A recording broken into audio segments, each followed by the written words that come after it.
Goa Organics వారి skin care, hair care, wellness products కోసం AP, తెలంగాణలో డిస్ట్రిబ్యూటర్లు కావాలన్న వివరాలకు స్క్రీన్ పైన ఉన్న నెంబర్ కి కాల్ చేయండి. తెలంగాణలో టీడీపీ అధినేత చంద్రబాబు శిష్యుడు ఎవరు అంటే మొదట చెప్పే పేరు రేవంత్ రెడ్డి. ఆయనను ప్రతి ఒక్కరూ చంద్రబాబు శిష్యుడుగాని అభివర్ణిస్తారు. కానీ ఆ మాట ఎవరైనా అంటే తంతా అంటున్నారు రేవంత్. ఓ ఇంటర్వ్యూలో పాల్గొన్న ఆయనను ఇటీవల తెలంగాణ రాష్ట్రంలో ఎన్నికల సమయంలో శిష్యుడు కోసం గురువు టీడీపీ అధినేత అయినటువంటి చంద్రబాబు ఎన్నికలలో పోటీ పెట్టకుండా విరమింపచేశారు. ఇప్పుడు ఏపీలో చంద్రబాబు గెలుపు కోసం శిష్యుడు ఏదైనా సహాయం చేస్తారా అని ప్రశ్నించగా తీవ్ర ఆగ్రహంతో ఊగిపోయారు. ఎవరు గురువు, ఎవరు శిష్యుడు అంటూ ఎదురు ప్రశ్నించారు. తాను చంద్రబాబుకు కేవలం సహచరుడని మాత్రమే అని, గురువు శిష్యుడని ఎవరైనా అంటే బాగోదని ఘాటు వ్యాఖ్యలతో హెచ్చరించారు.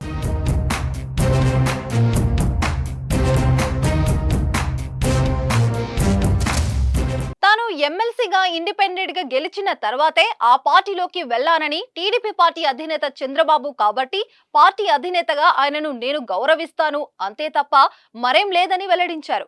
ఏపీలో కాంగ్రెస్ పార్టీ అధ్యక్షురాలు షర్మిల ఉన్నారు. ఆమెను ముఖ్యమంత్రి చేయాలని కేవలం వైజాగ్ వెళ్లి ప్రచారం కూడా చేశామని తెలిపారు. ఇతర పార్టీల కోసం పనిచేయవలసిన అవసరం తనకు లేదంటూ కూడా స్పష్టం చేశారు. ప్రస్తుతం ఈ వీడియో సోషల్ మీడియాలో వైరల్ గా అవుతుంది.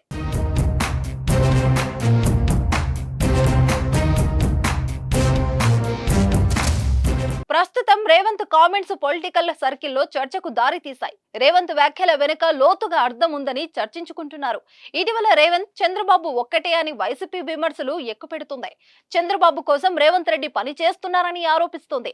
అలాగే ఇటీవల ఓటుకు నోటు కేసు వ్యవహారంలో సుప్రీంకోర్టులో విచారణ జూలై 24వ తేదీకి వాయిదా పడడంతో మంగళగిరి ఎమ్మెల్యే ఆళ్ల రామకృష్ణారెడ్డి మాట్లాడుతూ ఏపీలో టీడీపీని గెలిపించేందుకు రేవంత్ రెడ్డి చంద్రబాబు కుమ్మక్కయ్యారని కామెంట్ చేశారు. ఈ క్రమంలోనే చంద్రబాబు తన గురువు కాదంటూ కామెంట్ చేయడం చర్చనీయాంశం అవుతుంది.